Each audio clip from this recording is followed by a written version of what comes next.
let it go. When you had the answer, when you were there alone, you left the door unopened when you knew that you would want more. Give it up, give it up, give it away. While you were barely aware, you learned that day. Cut off so much, hardly remain. While you knew that there was still a way. This is your only plan. Oh, now this is your only. Now this is your only plan. Oh, now this is yours. And you're right. You force it to yield. You forge it to the lines. You let your callous be your shield, and everyone will say that it all was finished years ago, but you will stay, and you won't ever let it go. When you had the answer, and you were there alone, you left the door unopened when you knew that you would want more. Then again, you found the answer, and you were there alone. You left the door unopened when you knew that you would want more.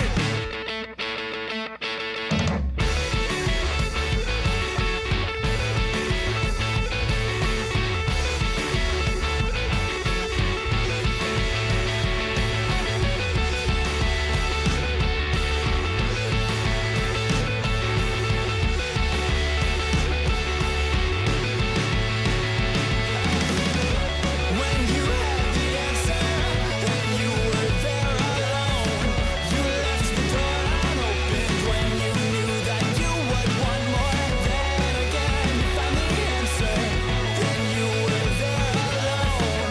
You left the door unopened when you knew that you would want more.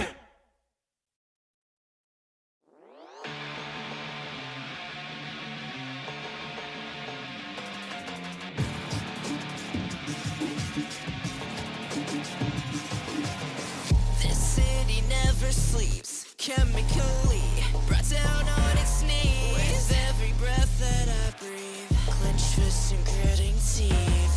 Tonight the energy flowing in me is waiting for release. Thunder beneath my feet, I sight you alive.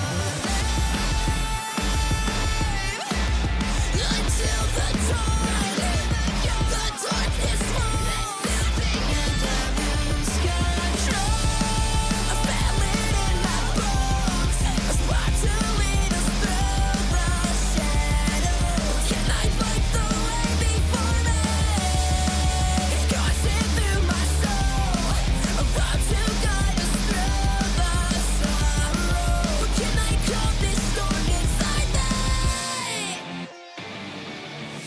This electricity, a part of me that's under pressure, charged up, my fuse igniting, a sight you wanna see. I'm outside pointing to the sky, gonna make the earth shake, cause you can't contain me.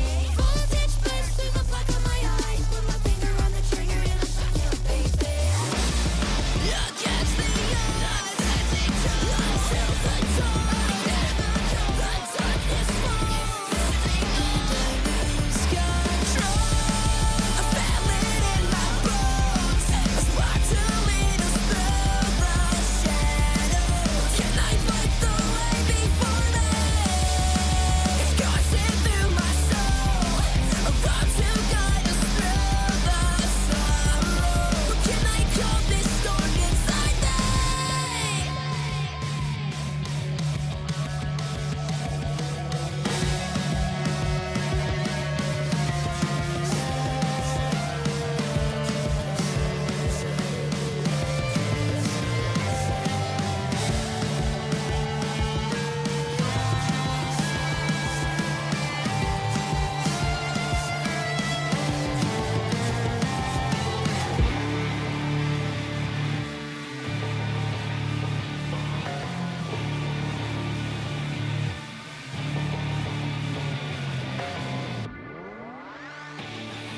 I feel it in my bones, a spark to lead us through the shadows. Can I fight the way before me?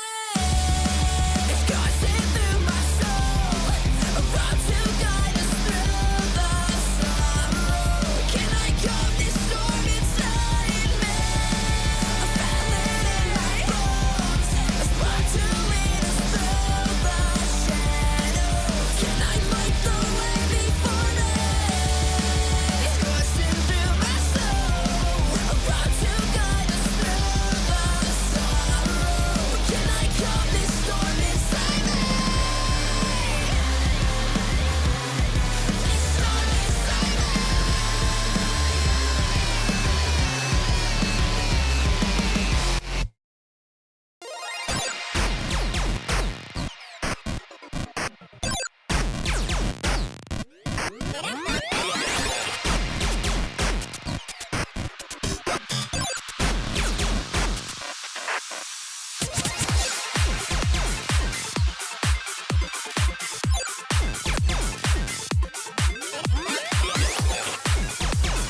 Hello, everyone. Welcome to tonight's feature match here on Blue Otter League, sponsored by Coachify. My name is Shinkari. I'm joined here by the Bully, and tonight we have an amazing matchup for y'all here. We're a little deep into the draft already, but Conduit Phoenix is taking on SG Proton. Two exciting matches coming here from the Gold League this evening. Super excited to come in. We're already about to get first picks underway.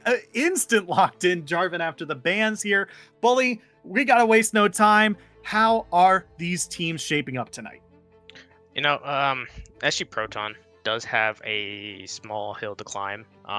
They had two of their wins revoked, unfortunately, early on in the season. But in general, they seem like a pretty strong team. They lost last week, I believe. But they still have the ability to make playoffs. It's top five in the division. So they're sitting at 1-3, but four teams in that division are 1-3 right now. So only 2 points behind that fifth place slot. Conduit Phoenix is sitting at 3-1. Even though the records are, kind of polar opposites, it should be a good one. Yeah. And we've heard a little bit about SG Proton throwing around that P word that we like to talk about in League of Legends. It's the potential. They're looking to show off what they've been touting this whole season so far, looking to get more wins onto the scoreboard. And what a better team to take games off of than Conduit Phoenix. Like you said, 3-1 in the standings so far. Going to be a great team to take some games off of so far. And we already got a pretty interesting start to the draft so far. Nautilus and Lucian, pretty potent combination down that bot lane, pretty high damage, especially in these early levels, and some great CC to line up for some later game team fights. This Jarvan and now the Sivir, that could be some pretty hard things to deal with, especially if you are a Lucian who wants to be pretty low range. Yeah. Well, thing is, in this comp, the Lucian Nautilus highly aggressive, a lot of damage, and can easily snowball or get pressure whenever.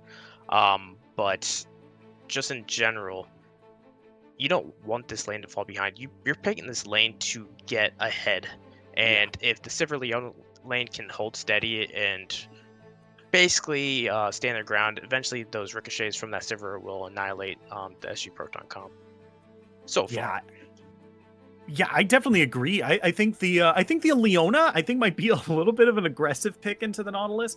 I think if you're looking to be a lane that survives and just outlasts the early potential, then perhaps something just to counter the Nautilus would have been a little bit more advantageous. Leona, in my eyes, is a little bit more of an aggressive pick, right? She wants to Zenith Blade. She doesn't want to play patient and wait for someone to come to her and then, obviously use her Q to stun and then peel backwards. She wants to be the aggressor here, and it's very hard to aggress onto either a Lucian or a Nautilus, someone who can either carry you farther backwards towards the turret or even punish you for getting in close with that route that Nautilus has. So it's a little bit interesting of a pick in my opinion, but it definitely is something that can combo very well with the Jarvan as we get into some of these more mid-game kind of team fights.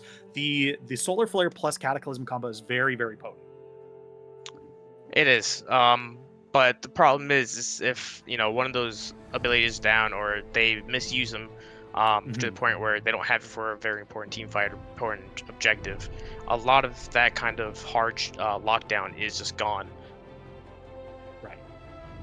And that's very important to note that Conduit Phoenix have drafted something so far that is very ultimate dependent.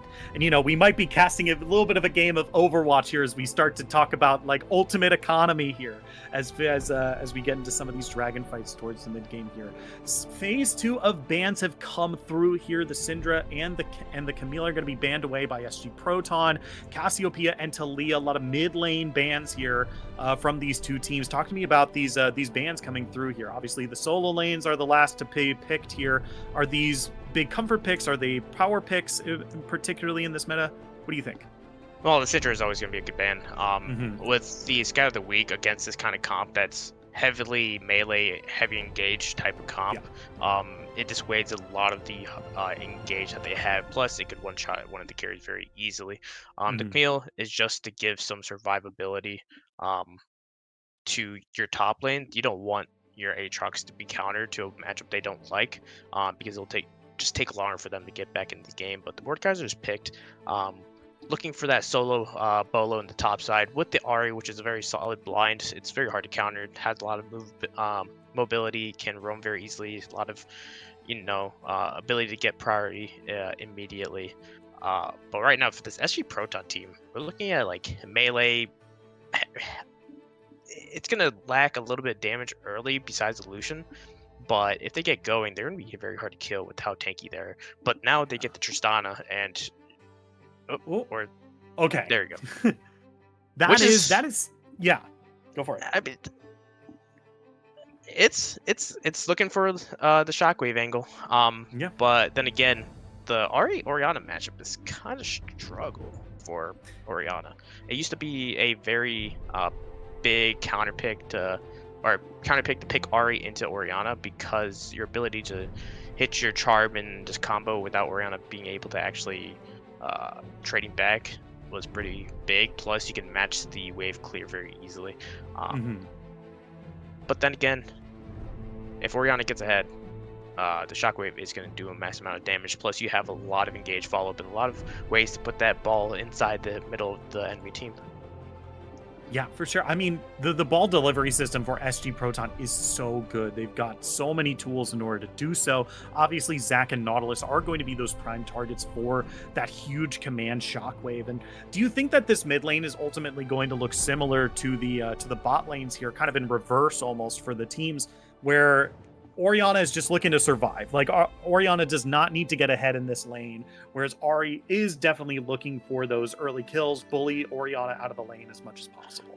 I think Oriana should have the ability to hold their own ground, because you don't want to just sack pressure from the mid lane, especially the mid lane is such a big point of I guess pressure, where if you're an Ari and you have the pressure in mid lane, your ability to roam top or bot is very massive, especially when the enemy team has an Aatrox on the top side and you have a Mordekaiser. And then on the bot side, you have the ability of the Sivir ultimate plus Leona engage. It gives you a lot of ways to make an impact on the map very quickly with the follow-up from your own team. Yeah, for sure. I think that's a good point to talk about here for Conduit Phoenix, is that they've drafted a team comp that makes ganks from Jarvan or Ari very, very potent. I think in these early games, I wouldn't be surprised if we saw Ari shove out the wave as much as possible. Excuse me. Shove out the wave as hard as possible, and then start moving to some of these other lanes here, right? But together with Leona setup and Jarvan setup and even Mordekaiser up in the top lane, Ari can run rampant around this map. And I don't think Oriana really has like the wave clear to kind of match that kind of push, especially early on. Ari's Q is just such a good wave clearing tool that I could see Oriana just be shoved in over and over again, and Ari just being like, goodbye, I'm going bot lane. Goodbye, I'm going top lane. Yeah, I agree.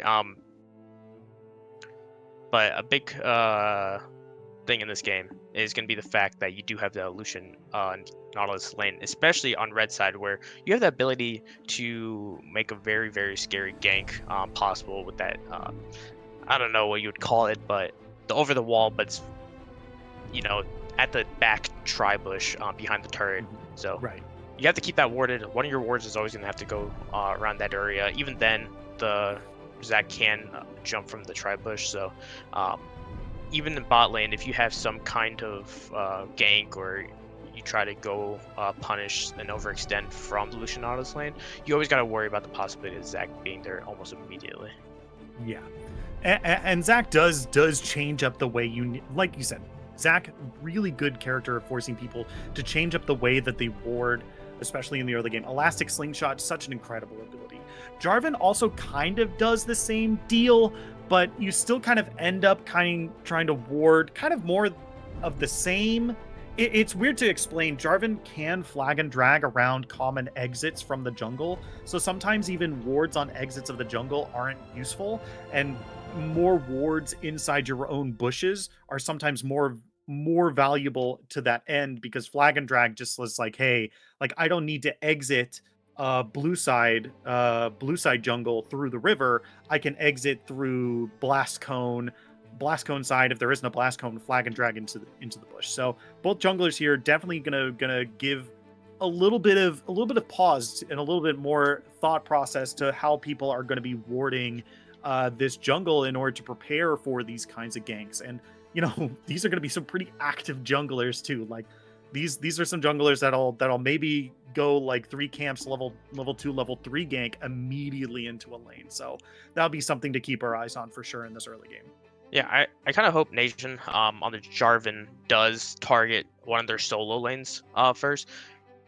In the bot lane, you're not going to have a lot of ability to kill the Lucian Nautilus lane because of how much damage they have, and you don't want to accidentally feed them a kill or two. And the follow-up is not that impressive. Yes, you have the Leona, but for the Sivir to actually come online, you kind of want them just to be in a safe spot, a CS, and not intentionally or accidentally get them behind in the lane. But getting the Ahri head helps the entire game. Mordekaiser in that solo lane will be a nuisance to the Aatrox. It's a big point to get these solo lanes ahead instead of your bot lane.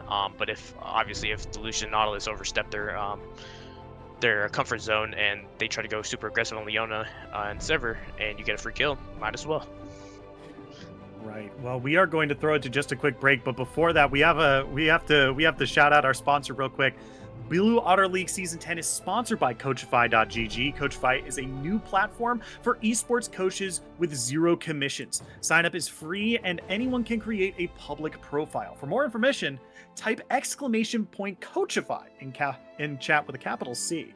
We're going to take just a quick break, and when we come back, we're going to be on the rift of game number 1 of Conduit Phoenix up against SG Proton. Don't go anywhere. The action starts right after this break. Don't go anywhere.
Hello, everyone. Welcome back to Blue Otter League's featured match for this evening. Once again, I am Shinkari, joined by the Bully. Here we are on the Rift, game number 1. SG Proton is on the red side, and we've got Conduit on the blue. Both these teams ready to go. We've got a really strong level 1 from the red squad right here, so I am definitely approving this level 1 right here. Yeah. It's gonna, it's pretty easy to tell. Yeah. Yeah, I mean, we were actually talking about the skins that people were playing in between. I didn't know that they had Bubblegum Zac, so this is immediately easy top 3 skins in the game right now. Easy. That's already buffed up. Turns out all you need to do for Zac to make a good skin is just make him pink. Make him look like bubblegum. I mean, I don't know how they didn't think of that at the very beginning, when Oh, Zach was first released. But, we saw some shenanigans early. Both teams actually used two wards, but two wards going pretty aggressive for the red side. But one solid ward in the top side of the red jungle will be seen on the Raptor pit. yeah. That's that ward right there. If y'all can look at your mini map and look at that blue ward on the red side jungle, that's a KFC ward. That's what I like to call the KFC ward because you get to know when the enemy jungler is going for chicken. All right, that's a really good ward to have because not only do you get to know what camps are doing, but you also get to look at.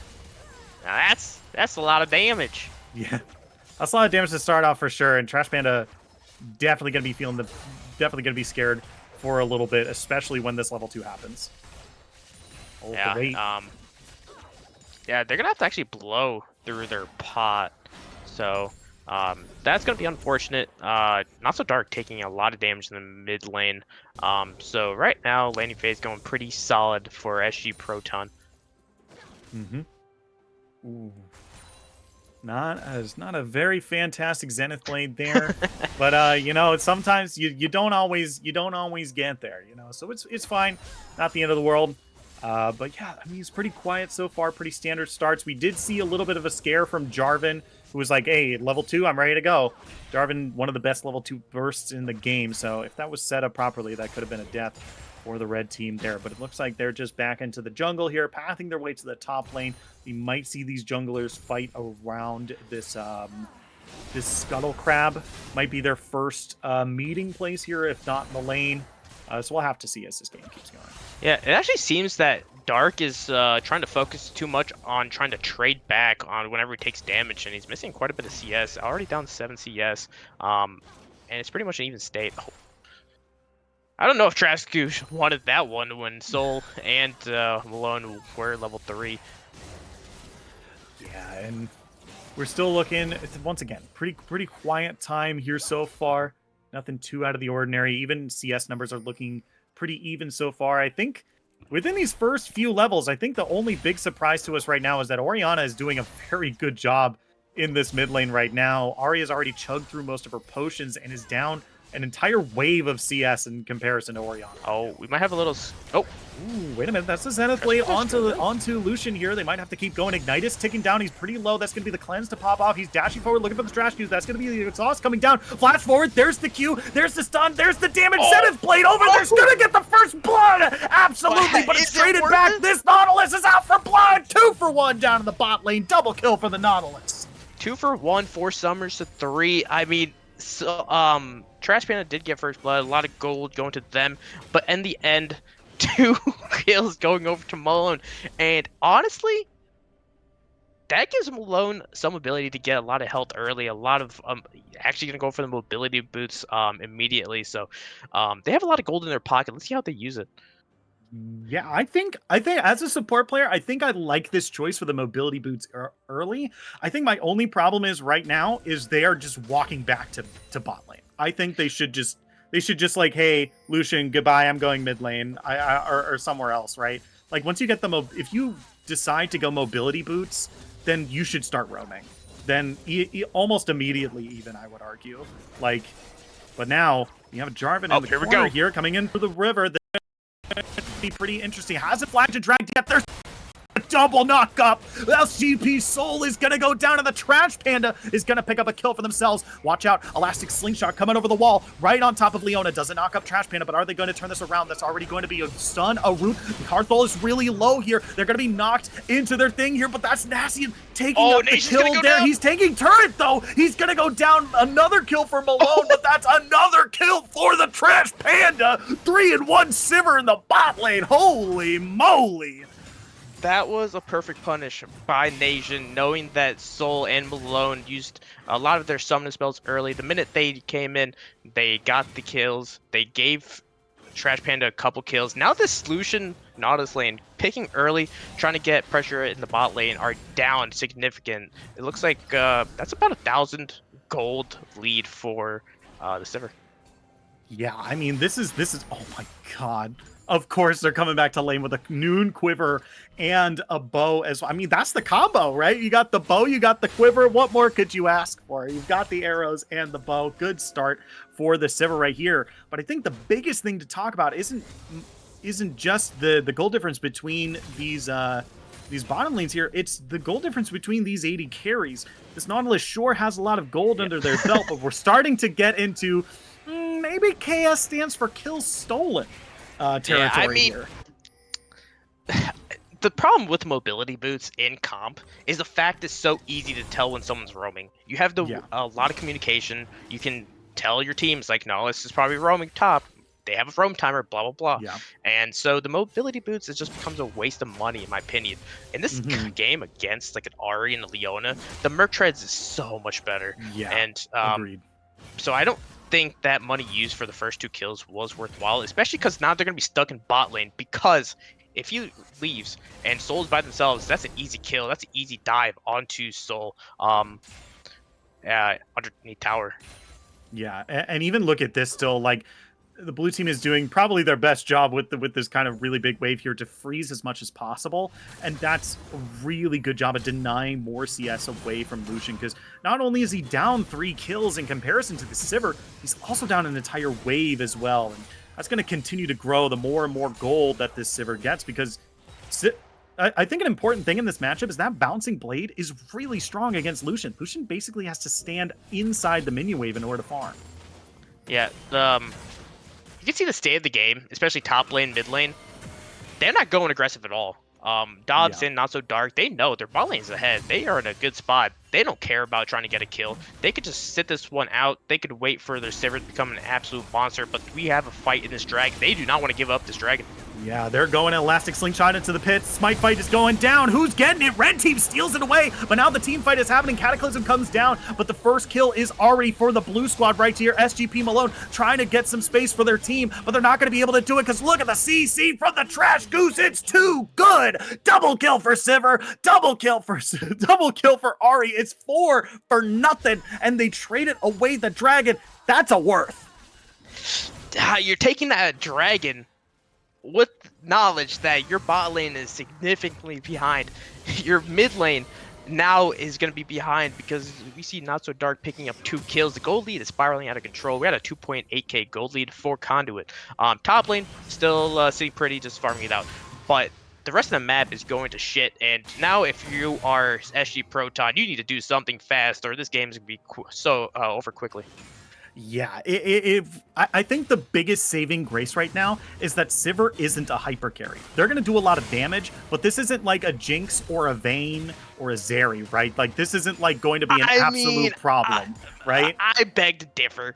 Okay. If you've seen a 5-item Sivir, which all they have to do is auto one person, and they actually auto every team or every member of the team, I could consider that a hyper carry, especially when when they're this far ahead. Yeah, that's fair. I mean, I'm thinking in like, is this character going to do like more damage than like a Jinx or a Vayne, where it's like, hey, if we don't, this game is now over, as opposed to this game could be over. You know what I mean? I don't know. Soul is feeling the burn on those kills right now with the Kraken player already completed. Holy moly. As it's Charm. Yeah, I think this might be a little bit more of a scuffle than anything else here, but it looks like a very easy pickup for the blue team up on that top side there. But Trash Panda might be in a little bit of trouble. What comes out? Yeah, I mean, they're playing respectfully.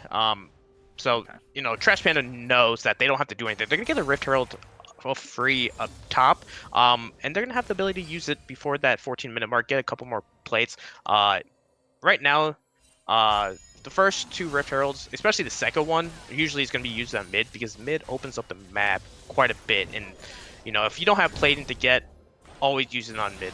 If you want the plating and you have the ability to take a full turret, you could use it on bottom top. But, we have Scuffle on top. Yami no Gameu Dab's taking Figura Iso into the Shadow Realm here, looking for those star chips. Here comes the flag and drag on the other end of it. They're not able to get closer to Battle City Tournament, but they're looking for the kill, but they're taking incredibly low. But that's going to be Aatrox picking up the kill in the top lane, though. They're healing up as much as they can, but this is still looking like a Darvin win. Flag and drags over the wall. That's the Cataclysm for the kill. Nation picks up a 1-for-1 in the top lane. Oh my god.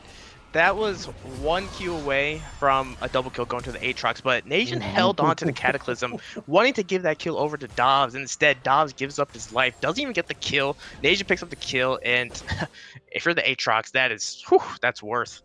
Yeah, it's not as fun for the Mordekaiser, I'd say, but Trash Goose staying in the bush here, protecting. Malone's going to throw out that depth charge. That's a really good spell shield there, but here comes Zach. They might be able to find the Trash Goose here, but they're going to make them kiss. They're going to pull him in, asking him to Solar for coming down. Sivir's in some trouble here. Might be able to get a 1-for-1, but that's the big shutdown being picked up in the bot lane. It's a two for none down there, and they lose Orianna in the mid lane for the global 2-for-1, but man, that's 800 gold into the Lucian's pockets. That's a real big pickup. Yeah, once you see that happen, if you're a Trash Goose, you have to tell Panda, you just gotta back off. That's a big shutdown to give up. They didn't have to re-engage on that. They could have just walked out, or at least Trash Panda could have walked out and given Leona's life to save the bounty. But instead, they both died. The bounty luckily goes over to Soul, so they are now back in the game. They're actually only 900 gold behind, even with 4 kills down. So we have a game now, but in the mid lane, we see some tragic state of events as Alf does go down to a dive, and the Herald was used mid to give more plates into Dark's pocket. Yeah, and this is a pretty big turn of events too, because Orianna has been up in CS for a decent amount of time, and that's been kind of holding their advantage in this lane for a decent chunk of this game so far. And even still, Orianna, 104 to 97, that is at least 3 waves of creeps over Ari right now. And that's a pretty big number, but the kills that Ari was able to get in the jungle or around the dragon, plus those plates right there. Dabs, we fighting again up here? What's happening? Okay, Cathrol is here as well. It might be able to cut me short here. Dabs, oh no, the Mordekaiser taken down. That's going to be another kill for the Aatrox up in the top lane again. And now we see some life from SG Proton, starting with that bot lane play. Oh, looks like might see a fight in the bot lane right here. Soul Flare is used, but too fast. Soul and Malone will get out without using anything. Yeah, I think that might be a little bit of a blunder there. It depends on a bit of I guess if they're going to back after that, that's fine.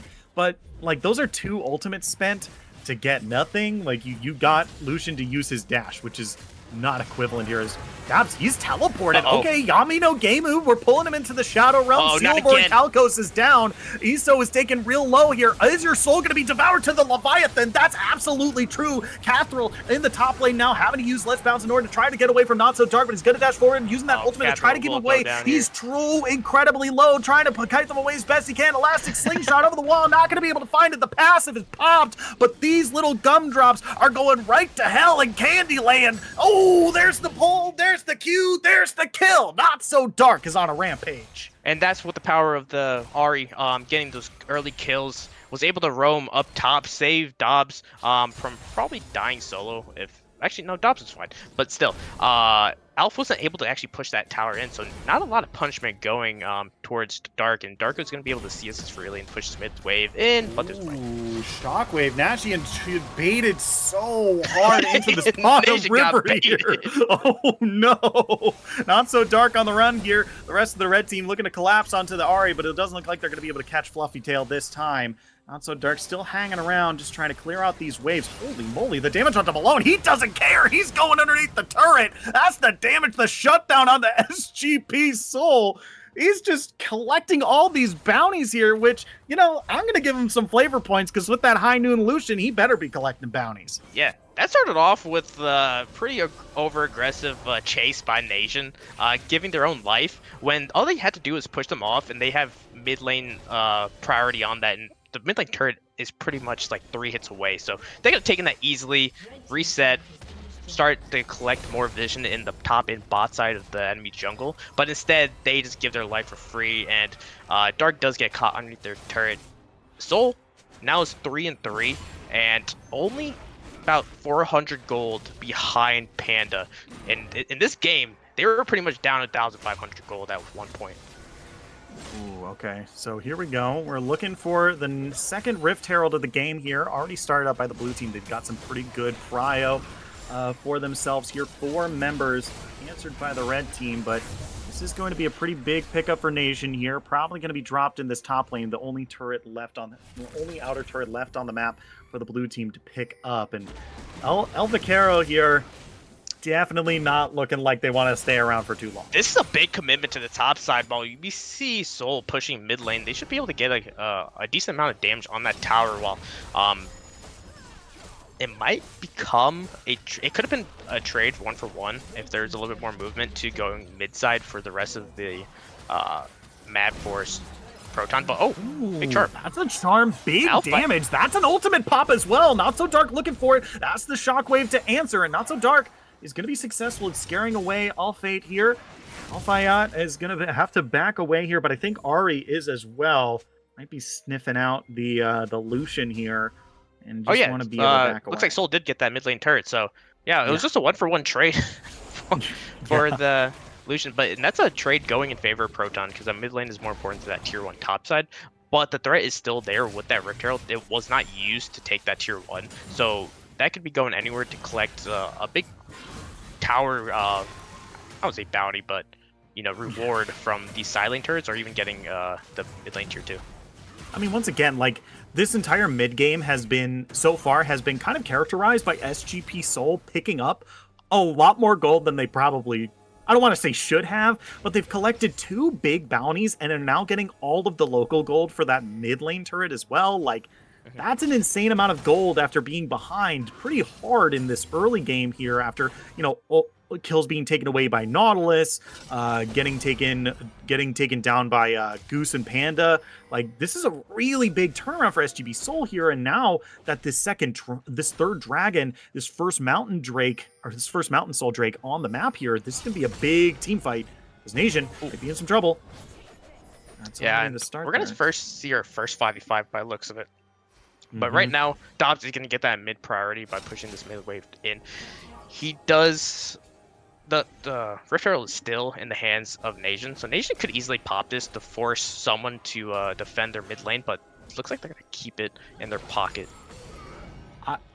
Okay, we got an elastic slingshot charging. Conduit team's getting separated. This is not good for Conduit. Yeah, that's going to be the solar flare coming down on the SGP Soul. It looks like they were looking hard for that Lucian there, but now they're stuck inside the Cataclysm. It finally goes down, but now they are stuck inside here. Trash Panda doing actually a huge amount of damage. They are, oh my god, these boomerang blades are so good. 1, 2, 3, 4, 5. That's the ace. Full and clean, picking up for Conduit. It was a messy start, but they finished off strong. Now they get a double whammy reward. They get to drop the Rift Herald mid, they get the dragon, they get the full clean. This was a bit of a ballsy play, but it paid off huge. Yeah, it looked like there was too much try to kill Trash Goose. And the entire team ended up getting picked off one by one. The Conduit team was not in the solid place. They were all split up, but the team fight targets for Proton ended up going towards the Leona instead of trying to pick off either Nation or somebody else like Dark. But Dark was able to flank, was on one side of the map while we saw Trash Panda just unloading on the other side. So just like that, the ricochets just do a ton of damage. Dark did a ton of damage, and SG Proton just fell one by one. That's the second dragon they'll pick up in this Mountain Drake. Yeah, and that's gonna be an interesting soul for sure. I mean, having that shield protecting against a lot of this early burst damage is gonna be a pretty important soul, kind of for both these teams here. A lot of them looking for rather short. It's interesting because Leona and Jarvan, the initiators, want rather short engagements. Ari does as well, which the shield is going to be very good against those damage profiles, but against Mordekaiser and Sivir, who want longer interactions, this is going to be not as good as you'd like. I think the armor and the resistances are going to be more valuable for that. So really, really important soul for both teams here. Going to be interesting to see how they're prioritized as this game continues. It looks like the Dragon Soul is going to be around 29 minutes, maybe 30. Yeah, so one thing to know is that team fight was pretty optimal for SG Proton. But what happens when Goose hits their next Solar Flare? What happens if the Solar Flare hits one of their carries? It's just going to be another 5 for 0, and that's going to be Baron. This gold lead was shrinking quite heavily. It was probably around like a 2k gold lead for Conduit, but now it's back to a 7k gold lead. Sivir and Dark are very strong, not to mention Dobbs has their second item going for the third. Nation is also very strong. You're going to have a tough time killing not just one, but like all 5 of these 4 of these champions that do a ton of damage as well. Yeah, right now we do see some jockeying for position around this Baron buff right now. I would be hard-pressed to think that the blue team should go for Baron right now, especially with Mordekaiser in the bot lane with no teleport to their name right now. I think they should be spreading out a little bit and not focusing on this, and just be ready to move in case the red team goes to take it, because not having your top laner's TP ready to go for a team fight like this, especially when it's 5v4, is really, really bad. I actually think Conduit's confident enough to actually take on a 4v5. They're not going to. They're just going to bait it out. And that's going to allow Dobbs to just push out the bot side, requiring the Aatrox to actually match him. And now they'll pull the trigger on this Baron call. Yeah, they're going to have there's a red ward in the back of the pit, so we're going to have to keep our eyes on that for the Aatrox. So if Mordekaiser is making his way over right now, the Baron is getting low. We got Zac over the wall here in the Tri-Brush. That's going to be the Lucian ultimate coming across. Immediately they peel off, but the Trash Goose looks like he's got Malone here. That's going to be the stun. The Zenith Blade is taken real low. Charm comes in. Trash Panda is going to be able to pick up the first kill here. Solar Flare lands. That's going to be another stun. The combo is too good. Nation finds another, and Alfayat is in the Shadow Realm looking for those locator cards. Dabs not only wants your soul, but also your Obelisk the Tormentor. That's going to be Cathral. It's going to be the last target here. He's using Let's Bounce to try to live for a little bit longer. He's going to pop the pass and turn into 4 little gumballs here, but he's not going to be able to survive this quarter. He's going to get rolled down that big spiral in the gumball machine. He's going to go down 5 for 0. Another clean ace for Conduit. And that was a pretty late cleanse by Soul. Ended up cleansing right about when they were going to die. But the call for that Baron was actually never to finish it. You saw them stop at around 2-point-something K. They always wanted to turn. They do not want to risk a 50-50 for no reason. They took the engage. They win the fight. They clean 4 people up in that fight. Now they're just going to go back to the Baron, take their winnings, take their money, buy more items, and then just end the game slowly but surely.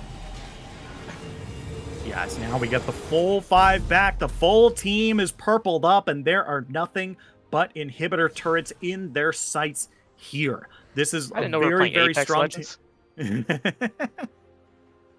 I'm sorry? I didn't know we were playing Apex Legends. Oh, yeah.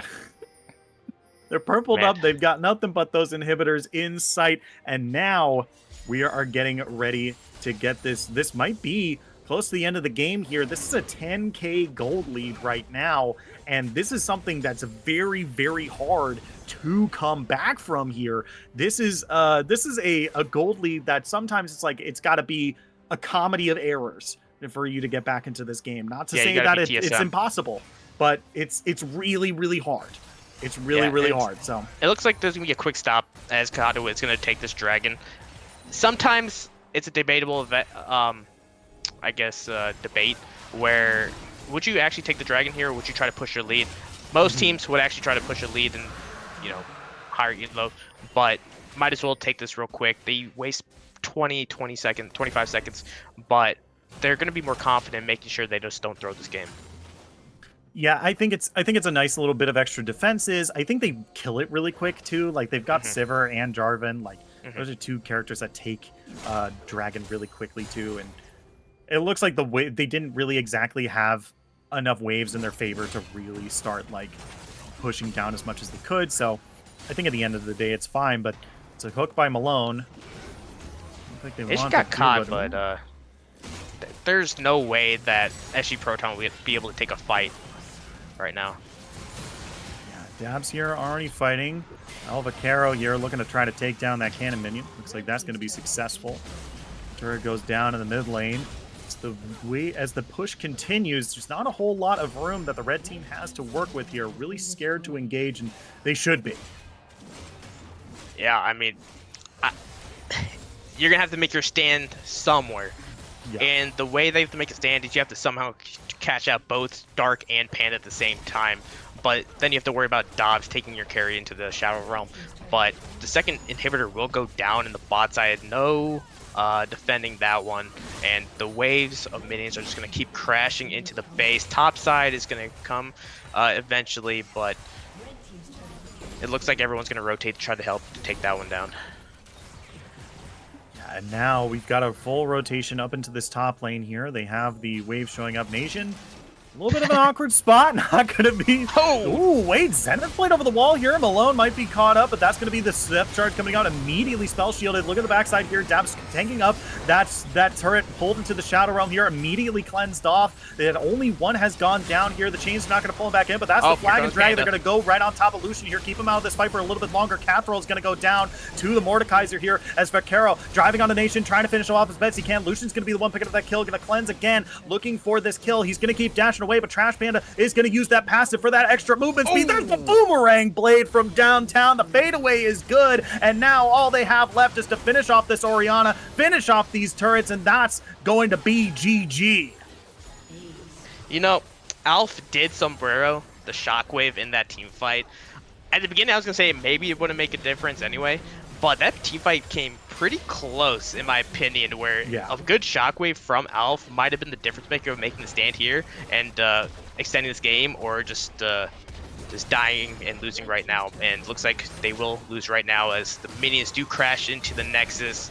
That's like, I feel like I'm playing StarCraft 2 when I'm getting rushed by 50 billion. I forgot what they're called. The Zorgs? Zerglings? Zerglings? Yeah, it's kind of like that. I played StarCraft for a good like 25 minutes. I got rushed and I was like, nah, this game's not for me. I'm going back to League of Legends where it's at least slower pace. Yeah, it's definitely one of those scenarios for sure. Like the Zerglings are there. They've got a couple roaches there as well. I'd argue the cannon minions are little roaches. You could maybe the ultimate. This confirms super minions are ultralisks. So perfect. There's the whole Zerg comp right there, ready to go. GG, first game goes over to Conduit here in pretty commanding fashion here. A little bit of a shaky mid game there as Lucian started picking up a lot of those shutdowns, but towards the end of this game here, they were really, really on point. Yeah, I mean, Lucian picked up the shutdowns, but they couldn't make it effective in the early laning phase. When you want that Lucian Nautilus lane to take a stand, you're able to get like the first dragon. They actually got the first dragon, but they lost so much from it. They gave, I believe they gave Panda 2 kills. They gave Dark 2 kills just for a dragon. So in another universe where the Lucian Nautilus does get ahead, you get that first dragon for pretty much for free. This game goes a little bit better, and we don't end the game at 27 minutes. Yeah, maybe like for this, the other side. Yeah, maybe. I mean, once again, this was a really well played game by Conduit Phoenix here. Their communication was on.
Everybody, welcome back to Blue Otter League Gold. Tonight, my name is Shinkari. I'm joined by the Bully, and here we are in Picks and Bans, game number 2, SG Proton versus Conduit Phoenix. Seeing a bit of a slime swamp this time around, but a lot of the same bans as last time.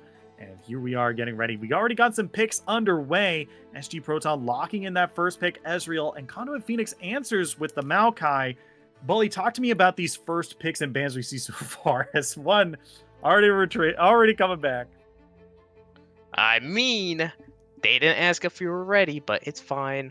We did see the Ezreal ban in game 1 by SG Proton, but since they're blue side, they do pick it up B1.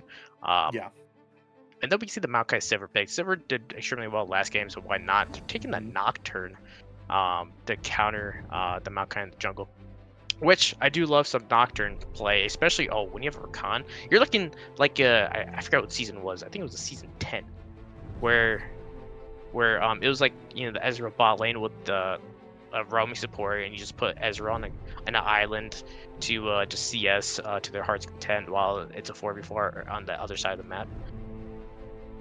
Yeah, I mean, it is going, like, Nocturne is such.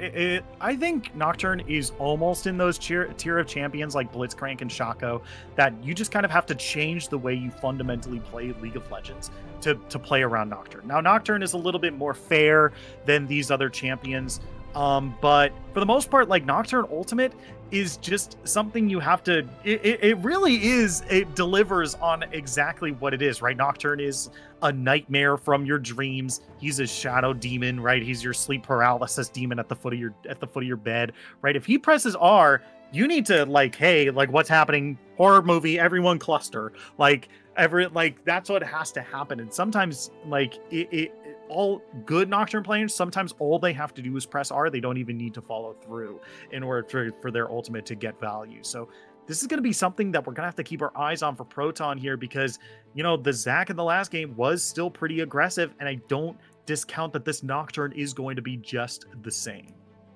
Yeah, I mean, the Paranoia is such a big ultimate. I played Nocturne because it ups my CC score.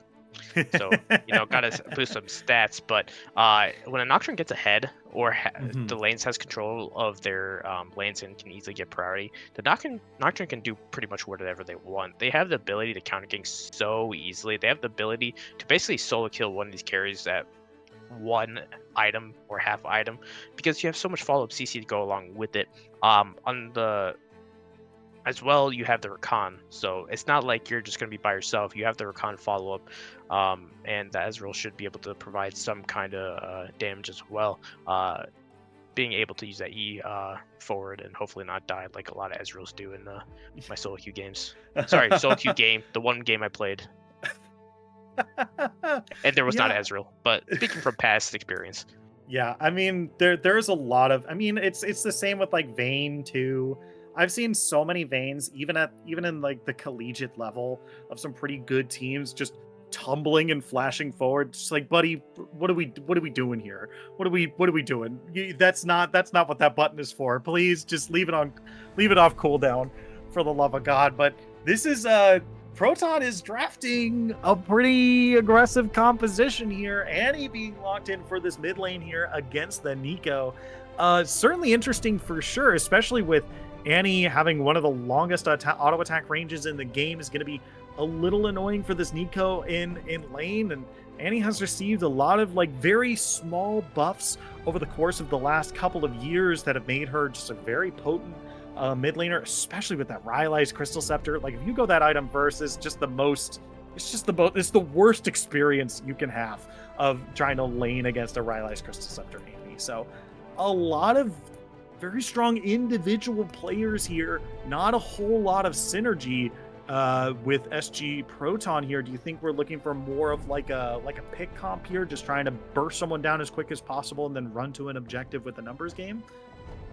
Yeah, I mean, first things first, they got to know how to count their minions, especially against the Nico.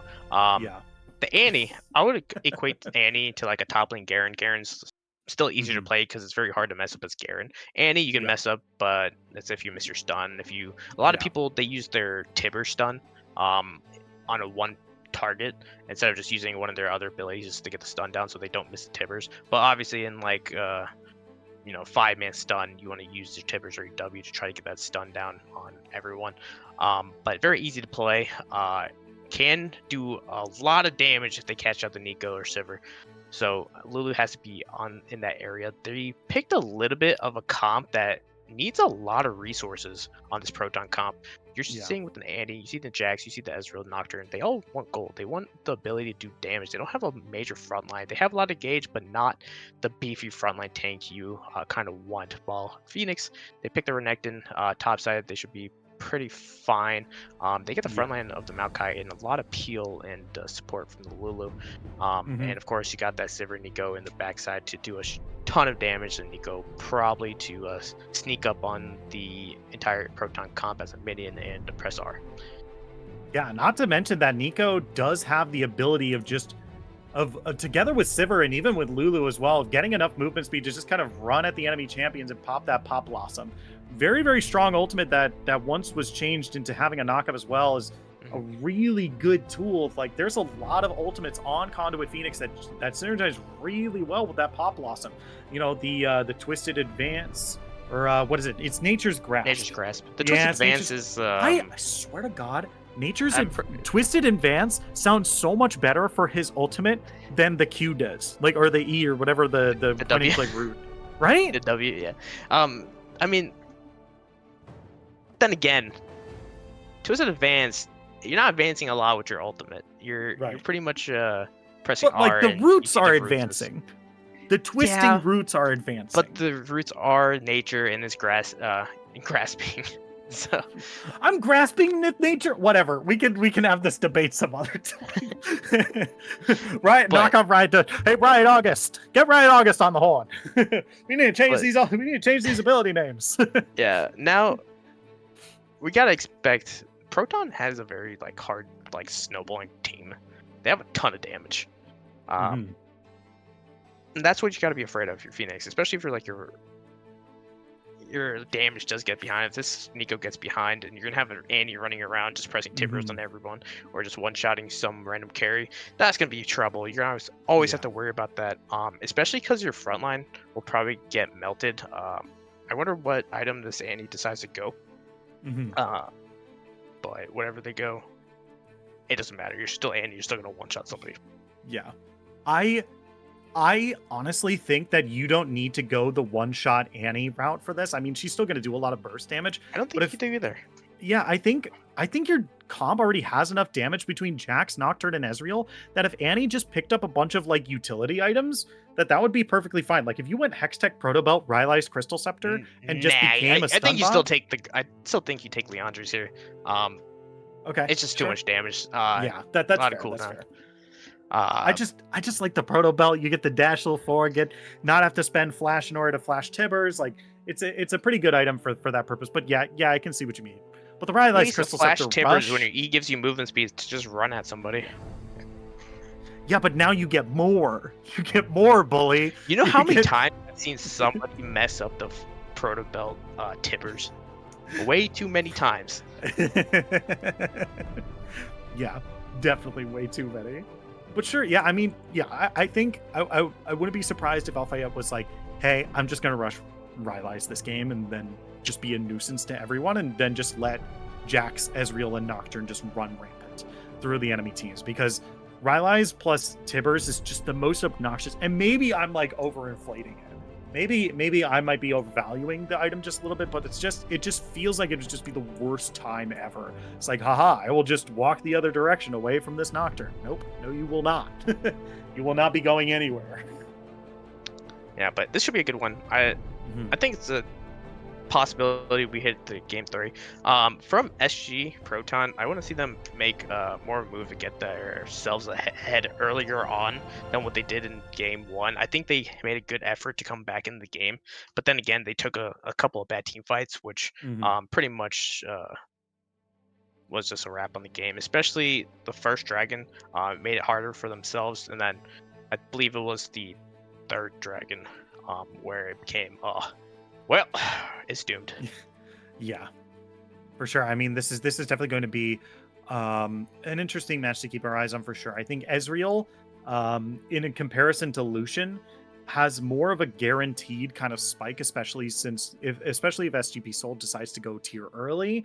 We'll see kind of a guaranteed spike with that tier of the goddess, plus whatever Sheen item they want to build on the Ezreal here. I'm assuming it's going to be like a Divine Sunderer, just because the amount of HP that Lulu can give, plus Maokai and Renekton would be a good thing to do, especially if they're looking to get like little skirmishes here and there. But it could be Trinity Force as well. Who knows? But that tier of the goddess does kind of give them a guaranteed spike as opposed to Lucian, which got ahead because of those big shutdowns in that turret. Yeah, I can't wait for this game to get started, but I also can't wait because I am parched. I need some water so I don't lose my voice. But you can take us to a break. Yeah, we are going to take just a quick break, and when we come back, we are going to be on the rift of game number 2 of SG Proton versus Conduit Phoenix. Don't go anywhere. The action starts right after this break.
everyone. Welcome back to Blue Otter League. My name is Shinkari, and I'm joined by the bully. Here we are on Summoner's Rift for game number 2. Yeah, we're on Twisted Tree Line.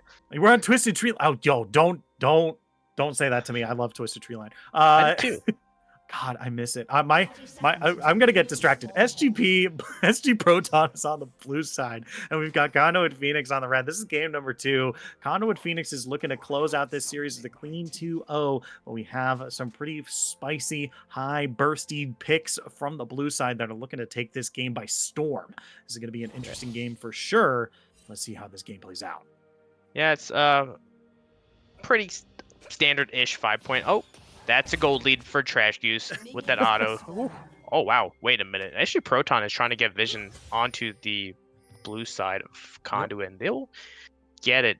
So with a little bit of effort, they're trying to see where the Maokai does start, and Maokai will start on the blue side. A big thing to note is that Trash Panda does take cleanse in this game, and that cleanse has a ton of value. I mean, you're going against a Jax, Nocturne, Annie, and a Rakan. You have 4 chambers that can stun you, CC you to death, and that cleanse will help you get out just a little bit faster, if not just out for good. Yeah, not to mention that's another spell shield as well for Trash Panda. So I think this is a really, really good start to their game as well. They have really good peel with the Lulu as well. It's going to be very hard to get on top of this Sivir this time around here. So we'll see how that plays out for them as we continue into this game. As already level 1, we're getting fighting up in this top lane. Yeah, a big thing to note right here is looks like the Jax already used their trinket into the top bush and top lane. So if that was called out, that could have been Yo Nation. He's not going to have a ward for a little bit. It's free gank, and but he will get pushed in, or he'll push in Dobbs. Dobbs will be able to collect a lot of the CS, and El Vaquero does lose a lot of health at the same time. Yeah, it's almost worth it because of how much CS they've been able to get over the Renekton so far. They're up about half a wave already, and that's already, if that is news, if that's how the rest of this lane is going to play out, then that's some pretty big advantages for the Jax here, who is just going to be a big pain. Top side, that's okay. So yeah, they wanted to invade all along, and Nation will see that his red buff is being taken. Yeah, this might turn into a really big fight here. Flash Twisted Advance. Catherall is in some trouble here. Might be able to get it flash stunned. They're still looking for it. Taken incredibly low, but now Vaquero is in the 1v3. Might be able to find out more Maokai here, and this might be the turn. As Catherall's still incredibly low here. Not so dark, looking for something, but not going to be able to take it away this time. First blood for SG Proton. Yeah, Nation does die right there. They were able to defend their red, but they go a little bit too aggressive, trying to get the kill on the Catherall. And while they do keep their red alive, unfortunately, Nation does go down. That first blood is going to go to the Jax, and that's someone you do not want the kill to be on if you're Conduit, because we all seen the Jax late game, and they are terrifying. Yeah, even Jax early game is terrifying. Like even in the matchups where they're even, sometimes Jax can get first blood, and then that lane is dead, right? It's just like, hey, that was fun, GG, go next, right? Sometimes with some of these matchups against Jax. So that's another lane that we're gonna have to keep our eyes on, because Renekton is typically the lane bully in a lot of scenarios, a lot of matchups. But now that's a Kindle Gem coming back to lane with that Jax there. Might not be a whole lot of damage. That's going to be a lot more spins and a lot more HP to mess around with, especially if they want to be as aggressive as they were going underneath that turret from earlier. That's going to be a TB burn from the Jax. The Kindle Gem, I expect Dobbs to just push this out and try to buy just to try to match the items, because you don't want to Yeah, they get the counter-strike here. Here comes Nation in from the jungle here, looking to pick back up their blue buff after losing it. Twisted Advance inside the bush here. They are taking up some minions, but Vaquero is incredibly low here. They're going to have to dash forward, but they might be dashing into Catherall. Dabs goes a little too far here. They might be in trouble. There's the jump. There's the counter-strike. Twisted Advance, Q to knock him away, but Catherall is now on top of Maokai. It's split one-on-one, and Nation is not going to survive this. Timber, the tree goes down, and now Dabs is in some trouble. This this Croc is going to be saying, see you later, alligator. El Vaquero is going to be able to get a kill up in the top lane as well. It's 2-0-1 on the Jax, 1-0-2 on the Nocturne, and this top half of the map is not looking too good for Conduit, as that's going to be a knock-up on the Trash Panda down to the bottom lane here. Ignite is ticking. They're looking real low. Flash away, but Trash Panda goes down. This is a disastrous start for Conduit Phoenix. Yeah, and, some insult to injury. You just get your red as the Maokai and then immediately hand it back. And Catherall does get that red, and just the game took way too long. They couldn't kill El Vaquero until Catherall was able to show up. Then Alf was able to show up. Then they got 2 free kills, and unfortunately on the bot side, it did not go any better, as first kill would go over the Rakan, but still, your Sivir's down 12 CS, your Ezreal's up in that bot lane, and that's not a lane you expect to be up this early. Yeah, it's not looking too good across the map here. Even in the bottom lane, like you said, has that CS advantage, is only now picking up the tier, but that should be fine. That Cull is nearly fully stacked, and it doesn't look like Sivir is going to be matching the damage anytime soon down there. But this is still going to be a pretty big pain point as we get later into the game here. Jax is going to be a really hard champion to deal with. Can be pretty oppressive in team fights, even more so as a split pusher. Yeah, it does have the Sheen already, so has a Sheen as like an advantage right now, but playing a little bit more safe because they're not level 6. They're showing some respect to Dobbs, making sure they don't just in 150 gold bounty away to the Renekton. So just going to be satisfied with taking the CS up top and looking for a fight after they hit that critical 6 point where they'll start doing a lot of damage with their third strike. Yes, but other than that, all quiet on Summoner's Rift for now. Bot lane looking pretty quiet as well, which is pretty good for SGP Soul here with Trash Goose. Biting off a little bit more than they can chew, but oh, hey, look at that. They still get the ward at the end of the day, so that's a fat dub. You're going to probably replace that ward as well. And let's see how that goes. Is already a 3K gold lead, or 2K rather, for the Blue squad here at 7 minutes. Yep. Top side is going to be pushing in, but unfortunately, Nation is going to be have to go bot side as the blue spawn, and they are opposite side of what they're they were on the opposite side of where their camps were spawning, so they need to pick that up to stay in the game. But on the flip side, Catherall is up top. They're looking for a fight, maybe for a dive onto this Renekton.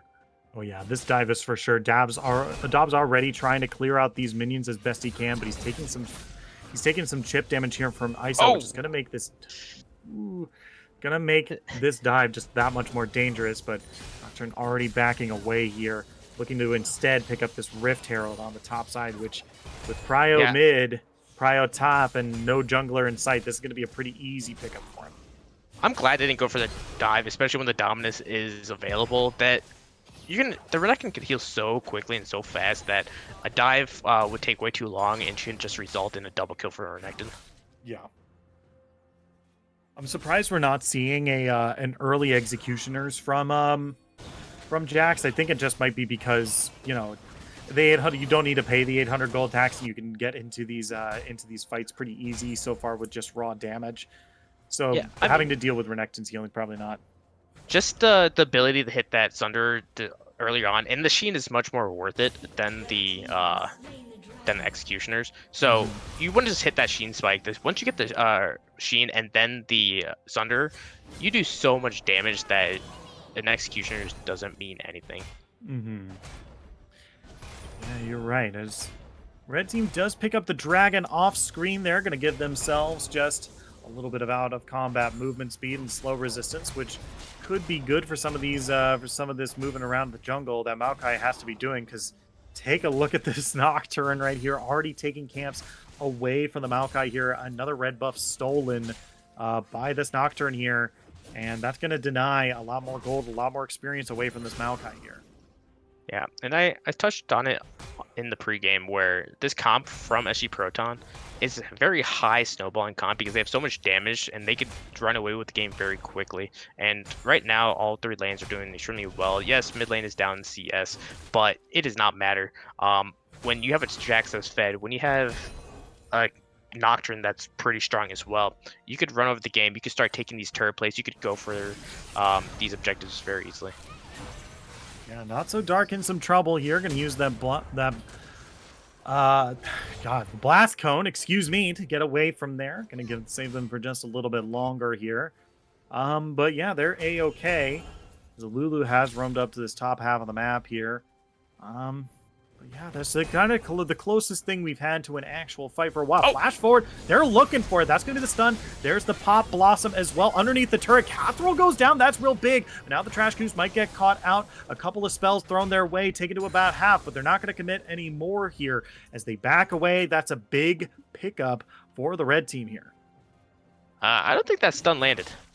I'm pretty sure it wasn't charged up, or they accidentally used ability before, but the Nature's Grasp is going to be used They're right rooted here. up, Twisted Advance, the knock up, the stun. They tried to take down the Lulu, but not even the Ezreal ultimate is going to be able to find this Pixie this time. That's going to be 2 kills for the red team, finally onto the scoreboard here. 1 for Lulu, 1 for Maokai. It's not bad. I think you would prefer to have one of those go on to the new Nico, but I think that's going to be perfectly fine so far. Yeah, you can see Catherall was itching to use the Paranoia, but they just go under the turret, get hit with the Pop Blossom, gives a free kill over. Unfortunately, like you said, it doesn't go to the Nico, but good play by Conduit to punish that over-aggressiveness from SG Proton.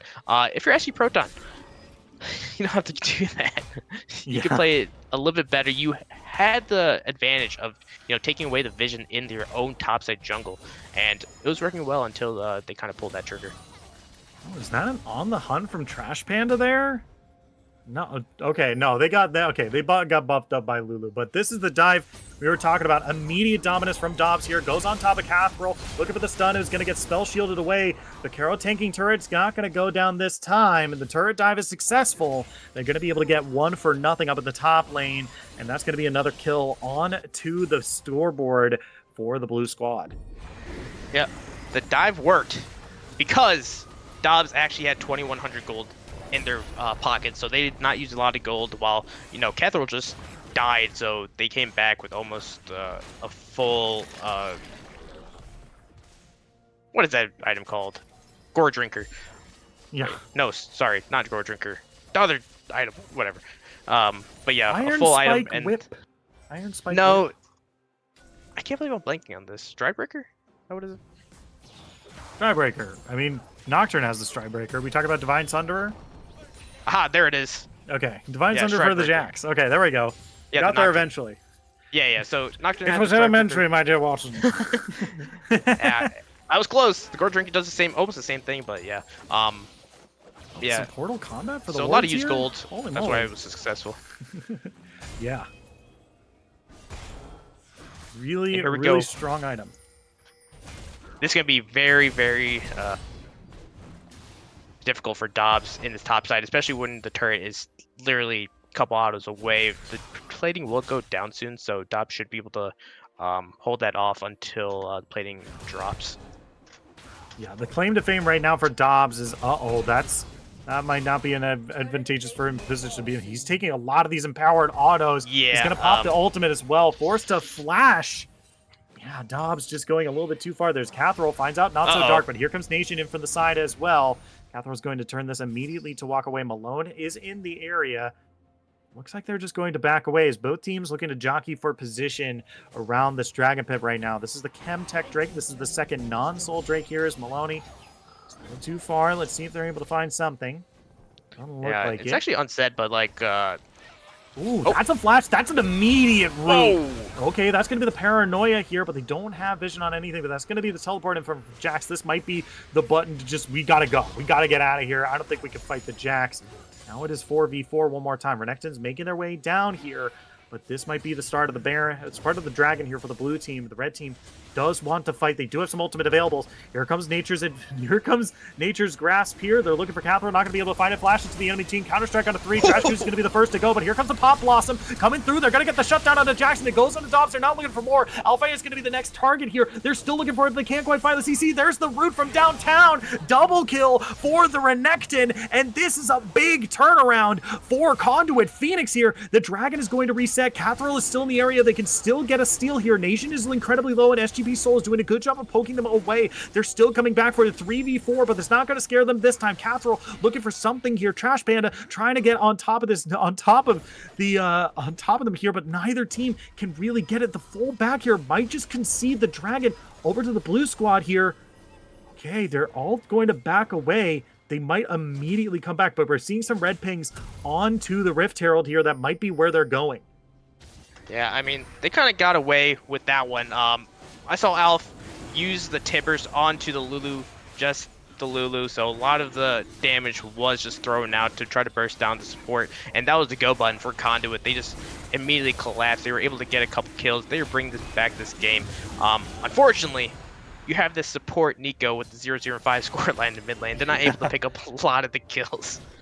I mean, at the end of the day, I think that's mostly fine, because Nico's ultimate does so much base damage, and there's not a lot of magic resist on the enemy team. Like, the most is Merc Treads at this stage, but even the Merc Treads doesn't stop them from the other half of Pop Blossom, which is that huge knockup. Right? Like, there's already a decent chunk of damage for the red team right now that, like, you know, it's certainly bad. It's not ideal, but it's certainly not the end of the world. I mean, you get kills, but have you ever seen a Nico? A 5-0 Nico? I've never seen a Nico. That becomes a poke champion. Mm-hmm. That Q will do so much damage. It's like, what is this champion? Yep. I mean, I 100% agree. And you know, even when Nico was first, wait, hold on. Carol up in the top lane. Dom's in some trouble. Already taking so much damage. Yeah, you got those shutdowns, but I don't think you can fight this Jax. Taken incredibly low, not flashing away, but that turret is going to be enough to scare Vaquero off of this Renekton. So, no kill on the top lane. They are going to be able to back away here. Just some prio for the blue team up there. Yeah, and honestly, this entire game, is first 17 minutes, we haven't seen a very successful Paranoia. They try to use a mid. Obviously, we saw what happened. And then in that dragon fight, they tried to use it immediately after they had Malone getting caught out, and really didn't do anything as well. So it's not a good synergy of using the Paranoia as well as threatening with that Annie's Tibbers. But they still have a lot of time left in this game. They're still up in goals, so it's not like they just lose the game from those two mistakes. As now we're seeing the game normalize just a little bit here. Still in the lead is SG Proton here, up about 2.6 thousand gold here, just slowly coming back into the favor of Conduit Phoenix here as they continue to claw their way back into this game. They've had some pretty decisive team fight victories here and been able to get some neutral objectives as well, but they needs to convert into more gold here, because right now blue team can just still slap them around the wallets. But look at the Trash Panda damage onto SGP Soul. Different game, same outcome, hey buddy? As the Sivir, very, very strong. Yeah, and look where Catherall is right now. He's just behind enemy lines. Oh, Soul? Oh, yeah, Soul's in some... Oh, no, was that a flash SGP Soul? That's going to be, okay, immediate dive onto the Sivir there on the backline there. They're going to be able to pick up the Ezreal, but will Trash Goose get out of this? That's going to be the Rakan ultimate. The quickness coming through, immediate wild growth. They're still looking for more. Catherall might be in some trouble here. Slowed down. Polymorph, taken low. Not so dark gets the kill. Malone has to dash over the wall. Dobbs has joined the fight, and Jax is down in the bottom half of the map here, but that is 2 easy kills for nothing. They've got the Rift Herald as well. I think it was Pop mid lane. Yep, there's Shelly. They might be able to get a couple turrets off of that. Yeah, even with the gold deficit, it feels like Conduit was playing like they're in the gold lead. They're able to get that mid lane turret. The gold lead is shrinking. It's only 1,000 up for SG Proton. And they're actually going to take 2 turrets here. So just like that, Conduit feels like charge onto the third? No way. That's so good. That's huge. Love how we saw, you know, a tank map guy, quote unquote tank. Yes, they have demonic. Just basically soul at soul. Yeah, this is incredible. For Conduit Phoenix here. This is such a big turnaround. What an impressive way to get back into this game here, right? The gold lead technically isn't in their favor, but it's it's looking really good right now. 31.3 to 31.6. Like this is a completely different game than what we saw before, and it's a completely different Conduit Phoenix now. As now, we're looking at this maybe a fight around this first Baron happening relatively soon. I doubt it. Come Really? on. I don't see any one of them pulling the trigger. Maybe if there's a kill or a couple kills to try to pull the Baron. So they can't really just try to sneak it because of the dangers that can come from both sides. Yes, you see the paranoia, and then the other side you have the Nature's Grasp. But you're going to be in basically a chokehold if you try to go for it and you're sniffed out. Okay, sure. I mean, there was so much activity around that side of the map. I mean, look at how many wards were spent just to like make sure that Baron was warded up. I mean, they're now migrating all the way down to Dragon here, but they don't have the vision to kind of see where the enemy team is because so many wards were used to position around Baron. Because now, and looks four-man squad of the blue team here. One he can test this. Yeah, the Nature's Grasp has come out. The red team has slain the Dragon. Looks like the blue team is just peeling off here. Renekton is in a poor spot. Doesn't look like the blue team is looking to collapse here, but pings are coming down onto the Baron here. We might just get... I might have just called it soon if they're looking to keep going, but the Sivir is looking really, really unhealthy. Yeah, I mean, the Sivir's way too low. Yeah. And the Nature's Grasp was used, and there's still 4 major ultimates up for SG Proton, so they're probably not going to go for that. And they're just going to get the dragon, call it a day. A big thing to note, though, El Vaquero, actually, with a very good start, was able to get a lot of pressure going. It feels like they kind of fell off, and that's weird to say as they're playing Jax. They're getting a lot of pressure on like taking these 1v1s, but the rest of the map isn't doing so hot. They're playing a little bit too reactively instead of actively, and whenever they try to be proactive and making plays, they go a little bit too deep, or they try to force, Nocturne ulti onto a target who is either in a fine position or they just get collapsed on. Yeah, it's definitely an interesting time in this game right now. Is this is a Hextech soul, which is very, very powerful. In my opinion, I think it's maybe the best one, especially for this Sivir. Right, like you already have Bouncing Blade, like the amount of AoE damage you can do with the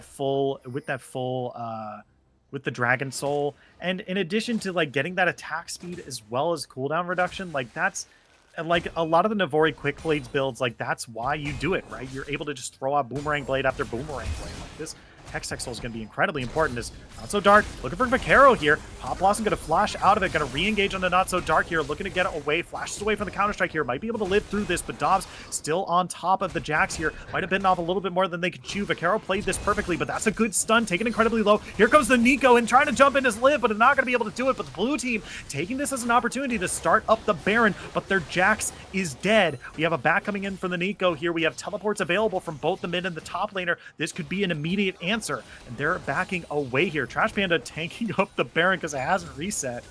That is the problem with having a comp with no front line, right? They had no one to actually soak up the Baron damage, and they're just taking a ton of damage from the Baron itself. Not only that, Dobbs and Dark both have TP, and they weren't able to take that Baron fast enough, so if they could continue with that Baron, they would have just gotten slaughtered in that pit.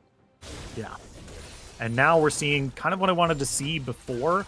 Trash Panda pushing on this top side of the map here and putting a lot of aggression on this top half of the map, because this is the only outer left for the blue team here. So now this could be a very good push for them. And also, if the blue team over aggresses, this could be a Baron for them as well. But here comes Nature's Grasp. SGB Soul is rooted up. There's the flash. There's the Pop Blossom. Ezreal taken incredibly low. They're rooting up Rakan. There's Polymorphs as well taken incredibly low, but here comes the Paranoia. And Lulu's going to go down to the Anti-Tibbers. Teleport coming in from Jax onto Tibbers. Not So Dark taken incredibly low. Going to go gold and trying to get away from this, but this might be the overstep from the red team instead. Catherall flashing to follow through. Trash Panda coming through, trying to get something here, but they can't quite get it. Stunned, feared, knocked up. Trash Panda nowhere to go. The big team fight for the blue team comes in huge, and SG Proton might be able to pick up this Baron. Yeah, and Conduit goes a little bit too deep, bit off a little bit more than they could chew, and a lot of kills going over to Alf in that fight as well, and the Baron is going to get started with Dobbs. Oh, Flash Dominus. I don't think you were looking for this, but he's able to pick up 1 kill onto Rakan there. I just don't know if that was worth it. I don't think so either. You know, there's probably a good chance you don't kill anybody there. Goose. They actually killed 1, so. Goose, buddy. Goose, don't do this. Okay. Oh, no. Yeah, exhaust. If we saw a steal from a Lulu against a Smite jungler, I would have lost it all. I would probably AFK. I'd probably leave BOL. I'd be free. I'll take the lever ban. I'll take the lever penalty. I don't care. This is I'm done. I'm good. This game is fucked. Yeah, that was like the perfect I guess fight for this SG team. You have the ability to pick off people that go a little bit too deep, and that's exactly what happened right there. They were able to turn a fight because the Alpha actually did quite a bit of damage with that Tibbers, and then they were able to just chase him down. They had the Nocturne ulti, and they eventually just were able to follow up on every team member of Conduit. But right now we have the 4th dragon spawning. Yeah. We have that, it's all thanks to probably that Shadow Flame by the Annie here. Is Asian looking to finish off the Scuttle Crab here. They're going to be able to get some assured vision onto the Dragon Pit here. Here comes the Maokai ultimate. This is the engage. They're coming through. That's the Pop Blossom as well onto 4. Holy moly, but the Tibbers on the recoil is good, but there's already 2 members of the blue team down. Can they turn this around? ISO is in the middle of the team, but he's half HP. He goes golden here. Dobstrom is struggling to find a target here as everyone's jumping around. Vaquero jumping onto the backside here is going to be able to find Trash Panda, but they're able to turn it around and finish off Jax. That is 3 for 1 in favor of the red team here. Soul and Catherall are still alive. Are they going to stop this dragon take? Because this is going to be the 3rd Drake in favor of the red team. Another Drake in their favor. Can they finish off? Red team secures the 3rd Drake, the 2nd Hex Tech Dragon, and a big team fight for themselves. We've got ourselves a game. And that was off the back of Dark with that massive Pop Blossom. That killed Malone before the quickness was even used. So a lot of damage coming back from Alf, but Alpha Caro kind of went in a little bit too deep. Dobbs was actually a mega tank. They were dying at all. I think the Caro probably could have just peeled off and tried to go for the kill onto Dobbs, as Dobbs was 200 HP and maybe kind of reunite with the rest of his team. But trying to kill the back line does unfortunately fail, and we're sitting on about 2.3k gold lead for SG Proton. But in these major team fights, which they don't get a pick, they are falling quickly.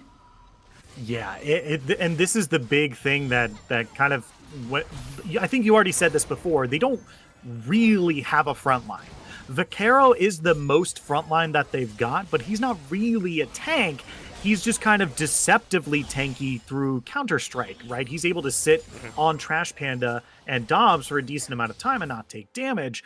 But the second that that's done and he's 3v1, he's in a lot of trouble, right? This is not a good place for him to be. If he was an Ornn, he might still be in trouble, but he's not going to die, relatively quickly here. So he's picked up a Sonia's Hourglass. I can't believe it.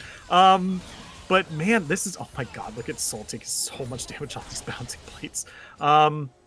It's just not, and this is right. You can't take a 5v5 fight, right? Oh, they're on the hunt. They're looking for Malone probably.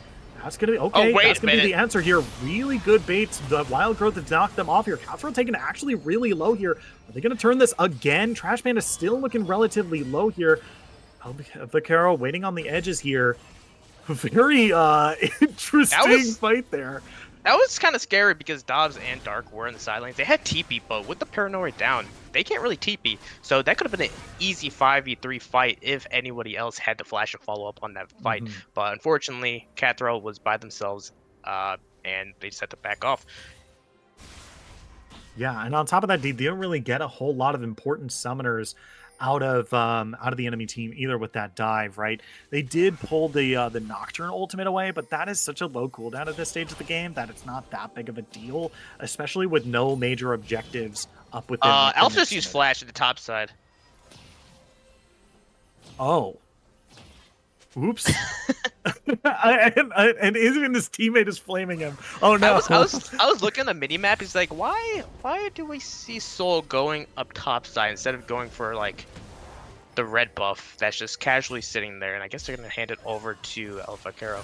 But I see Annie just go from one spot to another way, and I was like, wait a minute. He just used the flash.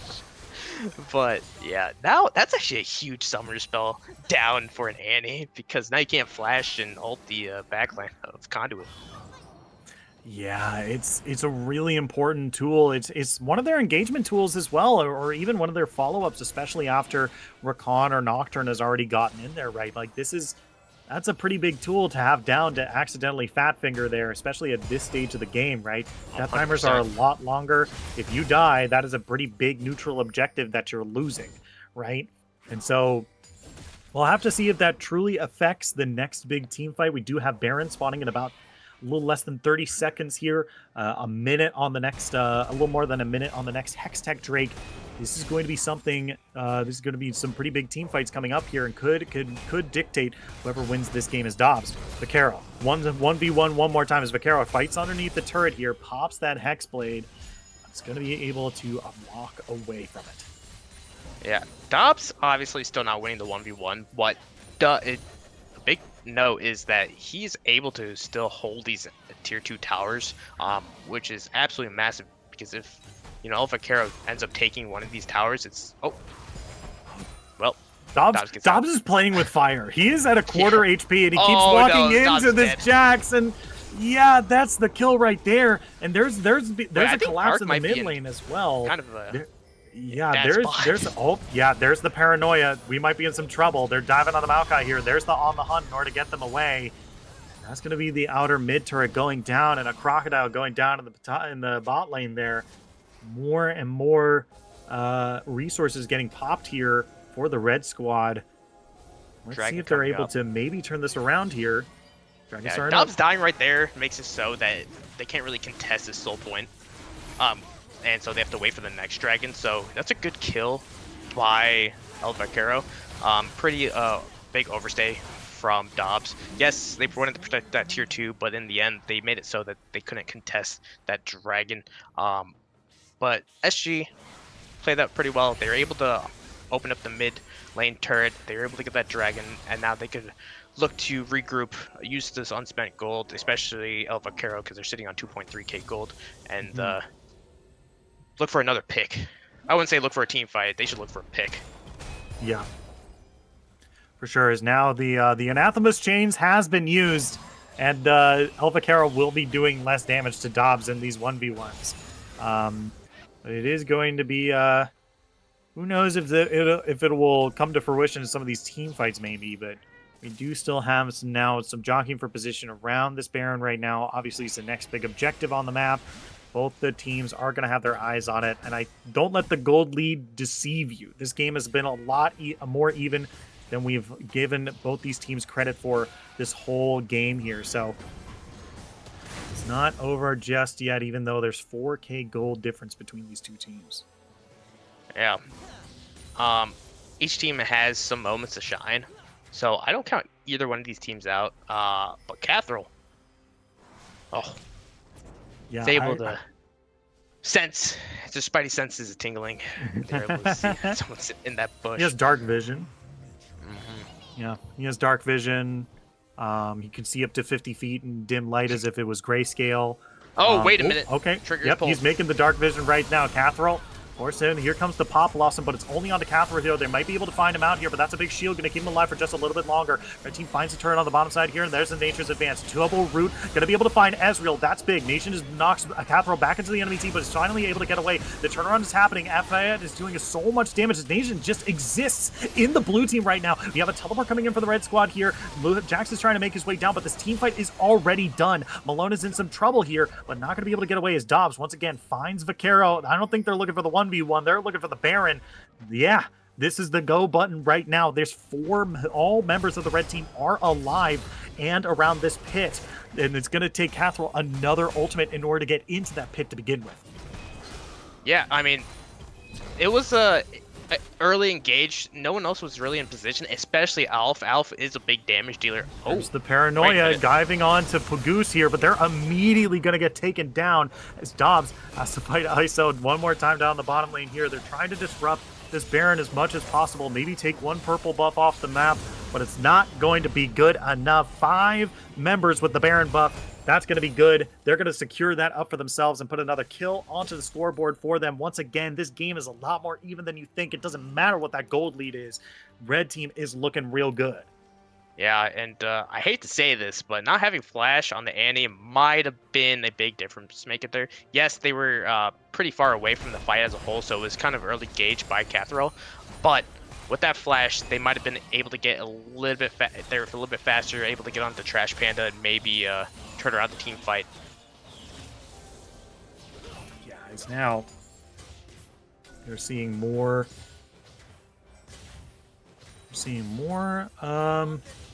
Stuff around this this kind of top half of the map here. I want to see how Red Team is going to be using, or how Conduit Phoenix here is going to be using this Baron buff.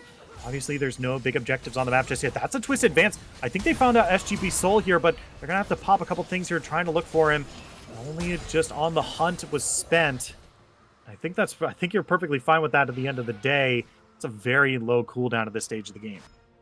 Yeah, the beauty of having a Maokai is that, especially against a comp like this, you could always just use a Nair's Grasp to siege turrets. So you just throw that down. Everyone else basically has to back off that turret, and it's a free turret, so they might end up using it on the inhibitor turret to secure the inhibitor, but we'll have to see.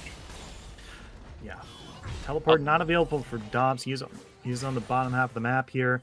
They're going to take the dragon. They're going to go for that 40 seconds. Yeah, they gotta. It's Soul. This Soul is so good for them. I mean, it's insanely good. Who are we kidding? Yeah. It's good for everybody. I have this bad habit. I'll let you all in on an inside joke with my World of Warcraft guild. There's all the time I'll say something like, oh, that's my best in slot. And it's like good on everyone. It's like, oh, good. Look at that. That's my best in slot item. And everyone's like, yes, it's best in slot for everyone. Like, you can't... A big TFT player, I see. I gotta have that. It's my best in slot. It's like, oh, yeah? But in this kind of situation, we've seen the other dragons. These team fights have been going Conduit's way every time. So instead of potentially getting picked off at the top lane turret, they opt to just be like, okay, let's just group for this Soul. It's very safe and pretty much secures you a good chance of winning. Yeah.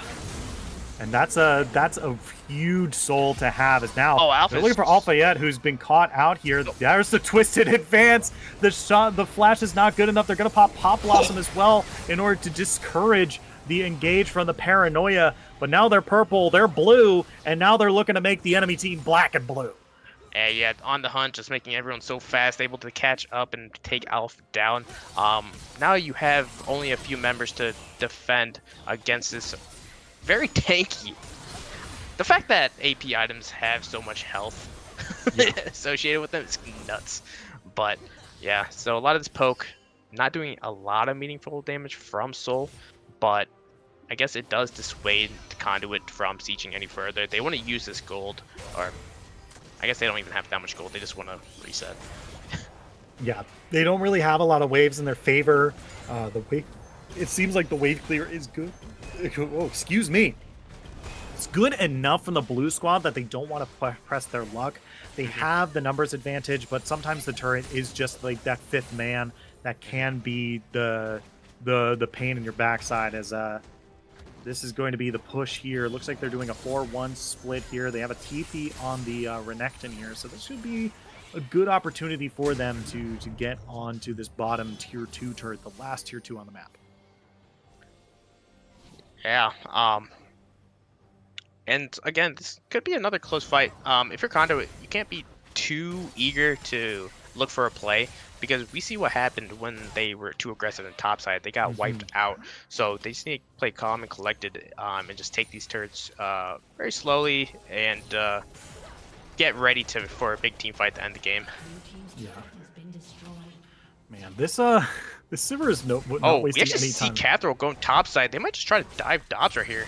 Yeah, I think that's what they're looking for. That's going to be the Dominus popped right there. They're underneath the turret, but might be able to live this. That That Dragon Buff is no slouch here with the turret. Catherall now taking the turret here after going golden, engaging back and flashing as well. He's living up here in this top turret, but this might be the go button for the red team down here. They have the numbers advantage here. They have a wave coming up. Can Dobbs stop the backs? Vaquero dives back in. Dobbs might be in some trouble here, forces to back away, but he has stopped the backs for just a little bit longer. Is Catherall looking for another dive? That's gonna be Nature's grasp right here. SGP Soul is in some trouble. They're gonna get rooted up, but that's just the turret going down. And yeah, we got more backs from Catherall and Vaquero here. They're and not Dobbs going is back. just going to play with his soul here. He's gonna play with his life. It's like, yeah, come to me, don't back. He's gonna die to the turret. He's gonna lose his GA, and now Dobbs is fighting 1v1. The teleport is coming in. That's gonna be the paranoia, gonna reduce their vision for just a little bit. The spell shield is gonna keep the snare off, but Dobbs is still going. Dobbs is gonna pick the kill. Catherall goes down. I'm not really sure what Catherall was thinking right there. They ended up losing the GA for free and then going down. Yes, they got the inhibitor tower, but they kind of overstayed. They actually could have defended that bot side pretty easily without forcing the TP from Dobbs, but they instead tried to kill Dobbs. Still didn't kill him. Dobbs was playing with their minds, and it's a win for Conduit. They were able to get the bot lane inhibitor. They were able to get the kill on Catherall, and so everything's just going their way now.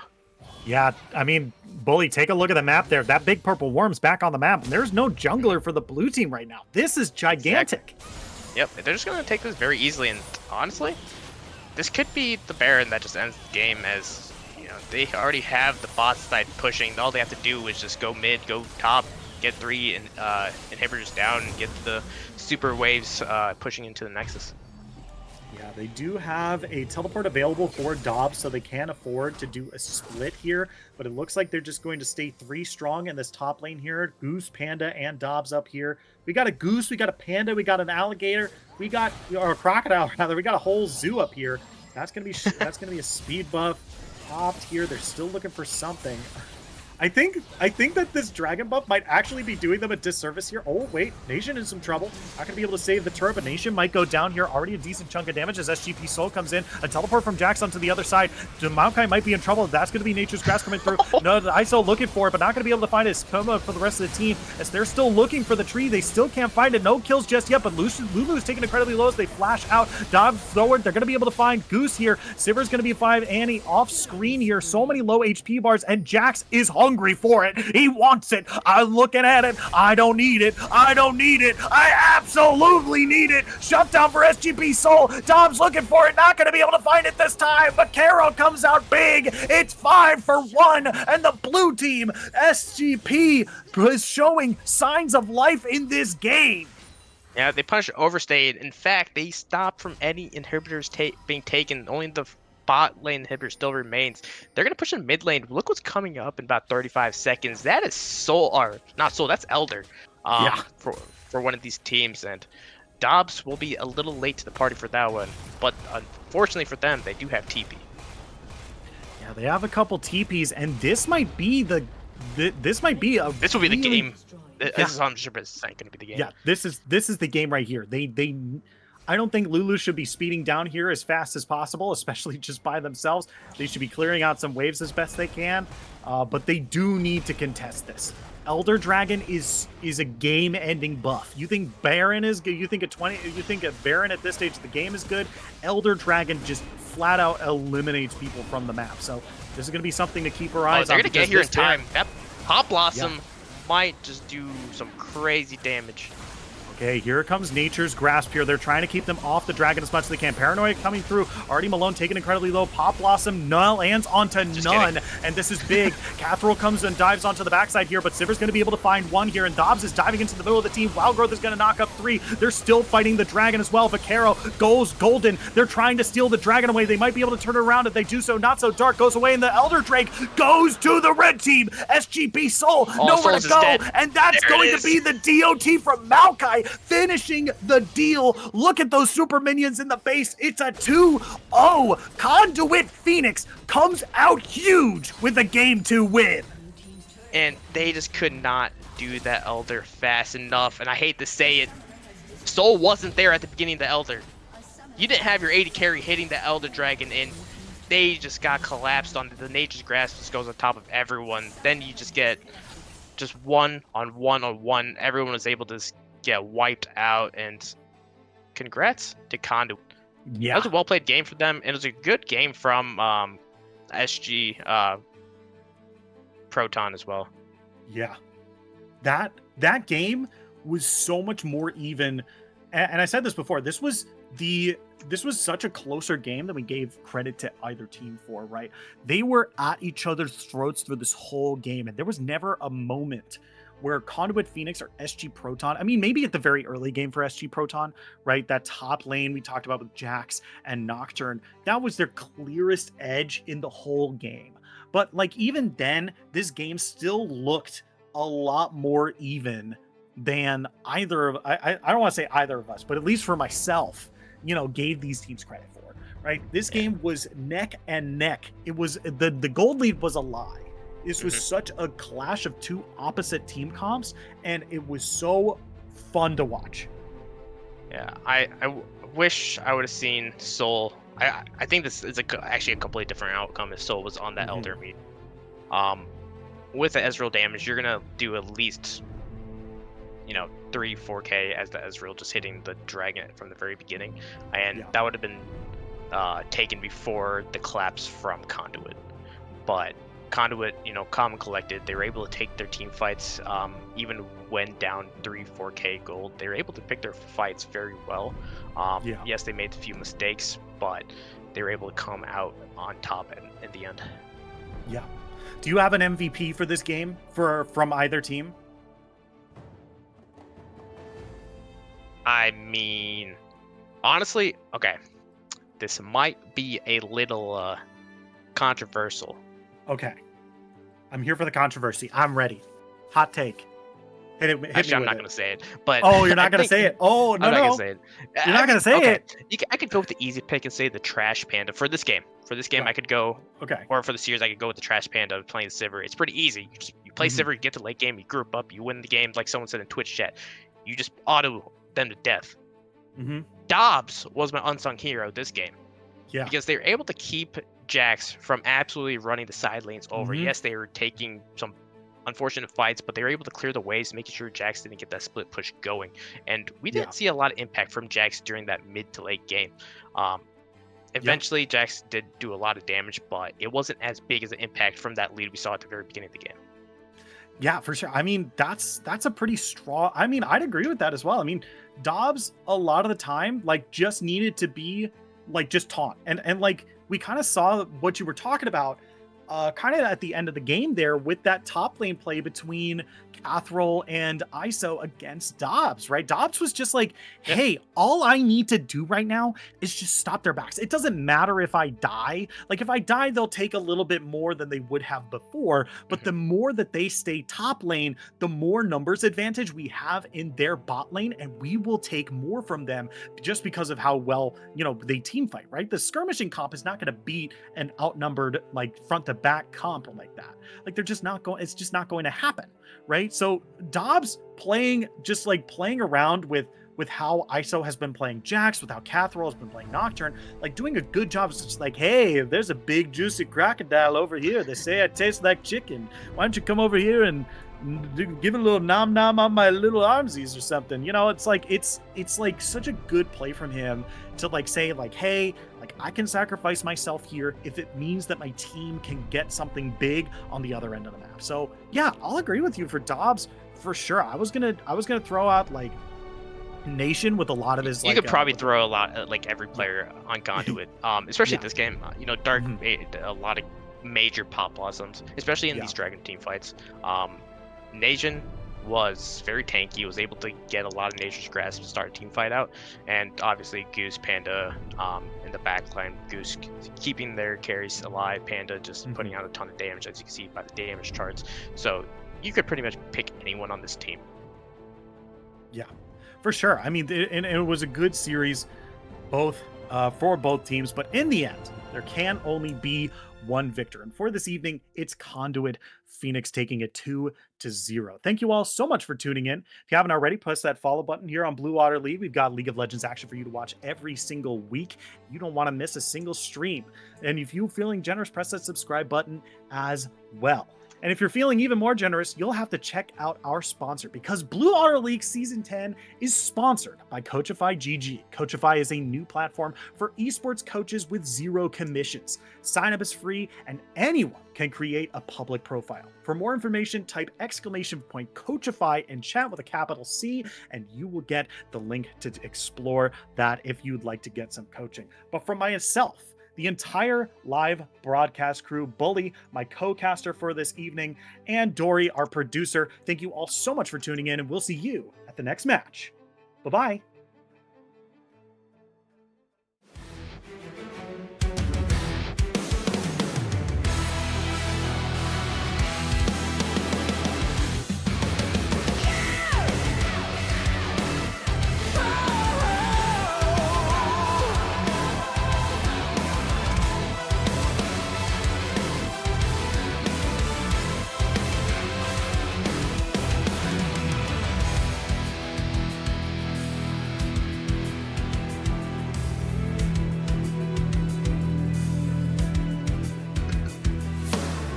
Clouds move closer, but with a deeper sweat.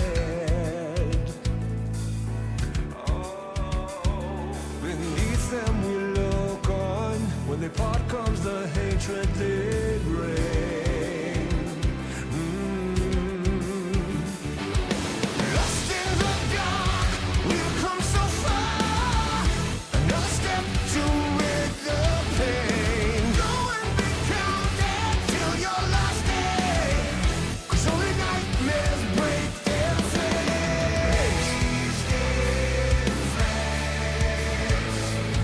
So stand upon these fallen lands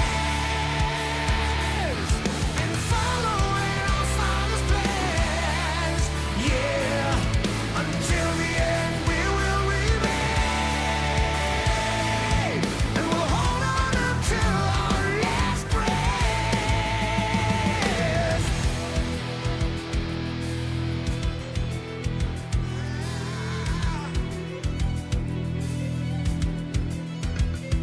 So what is to be left for us? My people look on and say,